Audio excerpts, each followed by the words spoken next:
Have you debated anyone about this? My feeling is that I won't debate the science. So the science is set. I got a question for you. Can a science that can't be questioned or debated be considered real science?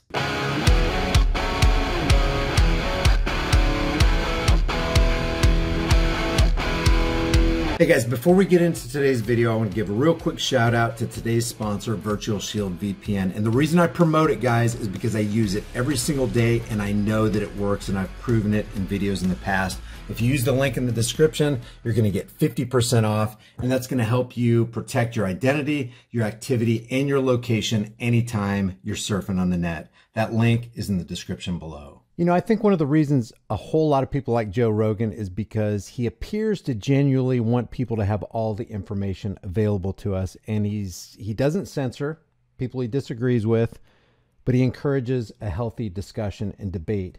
Whatever the Joe Rogan experience is in this myth between leftist, lamestream, CIA-infiltrated Operation Mockingbird, MK Ultra Media, and Joe Rogan, whatever the level of deception is, the psychological operation within the psychological operation, I'm not really sure. But I can tell you that, to me, the Joe Rogan, when you watch some of his podcasts and some of the guests he has on and some of the things that they say, it's very interesting. It's things that make you think.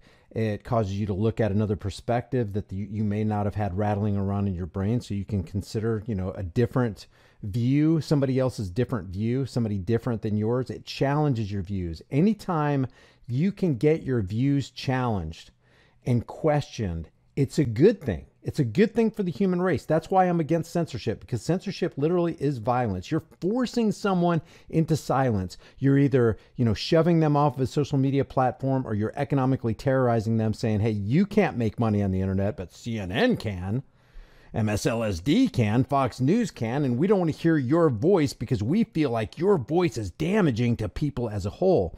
If you start eliminating voices, the voices of people in the public square of open debate, and no longer having it as the public square of open debate, you are doing society as a whole a great disservice. And as we've said before, historically speaking, if you just look in the pages of the annals of history, historically speaking, those who burn books today will be burning bodies tomorrow. Anybody who wants to force your voice into silence will want to force you to do things against your will and without your consent. And it's a violation of the golden rule. Those people who are silencing you wouldn't want their voices silenced.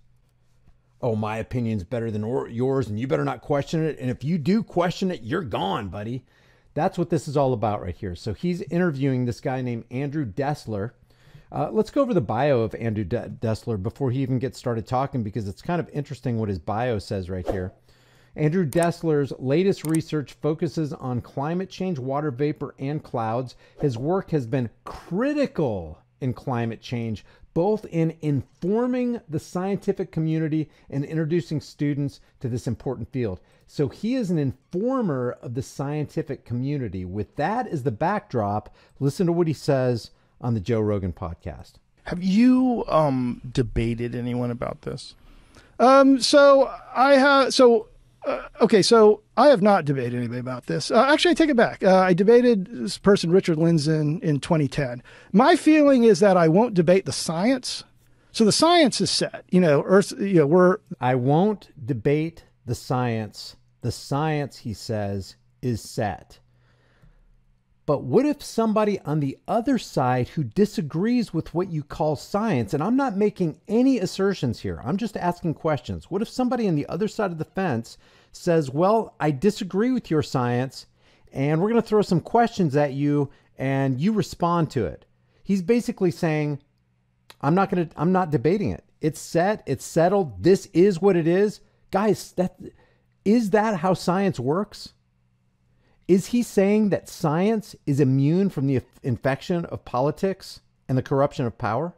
Because as we've seen time and time again, it's very, it's apt. It has a propensity to being infected by politics and the corruption of power. So when he says, I won't debate the science, he is an informer of scientists, according to his bio right here.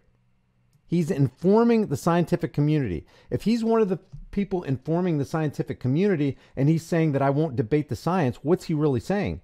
You can't question me. You can't. I'm the one who informs the scientists. You can't. Like, I'm at the top of the heap. There's no way I'm wrong.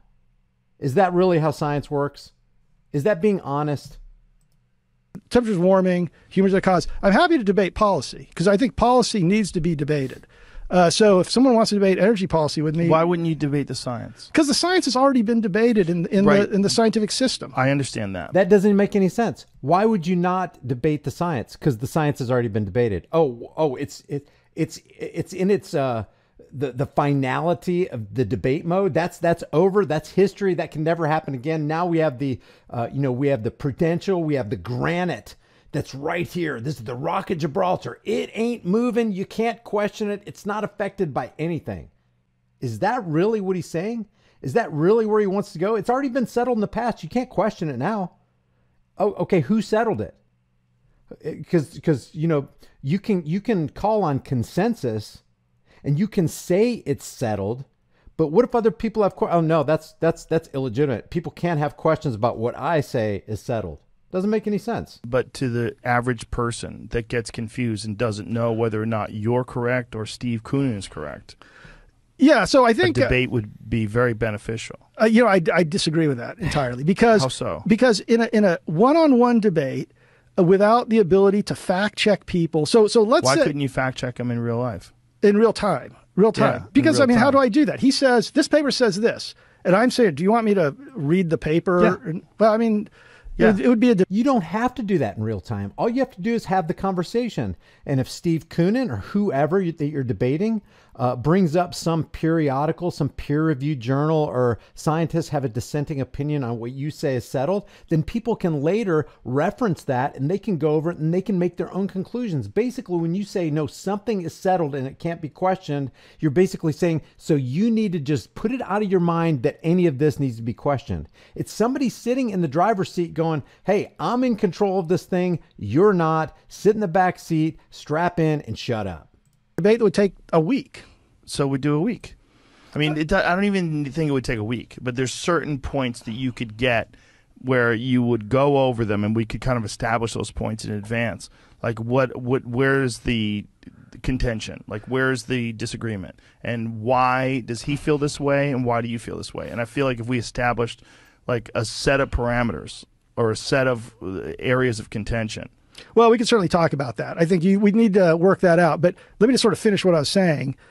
That the scientific system of peer-reviewed papers followed by replication. Important results are always replicated by other people. Okay, just real quick on peer-reviewed papers. Are peer-reviewed papers infallible? Is there no way to find any error in peer-reviewed papers? Is that the language of, okay, now back off because it's peer-reviewed. Don't ask questions because it's peer-reviewed. This peer-reviewed paper is settled and we are not going to debate it. Is that fair? Is that true science? I guess the question is a science that can't be questioned and debated true science? That's how science determines what is right. And I feel strongly that in the one debate I did do, I thought it was terrible and was a waste of my time. And I said I would never do that again. I don't know what debate he's referring to, but could it be that he never wants to do that again because he didn't have good answers to the questions that were being posited? I don't know. Just spitballing there. But policy is different. Policies are value judgments. And I think you do have to have public debates about that. So I think we do need to get out there and advocate for what we think we should do. What he said is that he got into this because he brought a bunch of people together to discuss what the science is, and he said the science is not nearly as settled as he thought it was when he first started examining it. And to me, that seems like an honest assessment. And that's why he wrote this book, and that's why he took a deep dive into the data. That may well be true. I can't comment on why he did what he did. Well, that is why he did what he did. That's what he said. But the point is, like, when someone hears him or when someone hears you, There's people that would hear you and go, well, this guy's not right because Steve Koonen's right. And I heard Steve Koonen say this. And then there's people that hear you and go, well, he's right and Steve Koonen is wrong because Steve Koonen left out all these different things and he was incorrect about that and he was way too lenient on the government when it comes to like this could be settled. At least it can be explained in a way that a rational person could have a more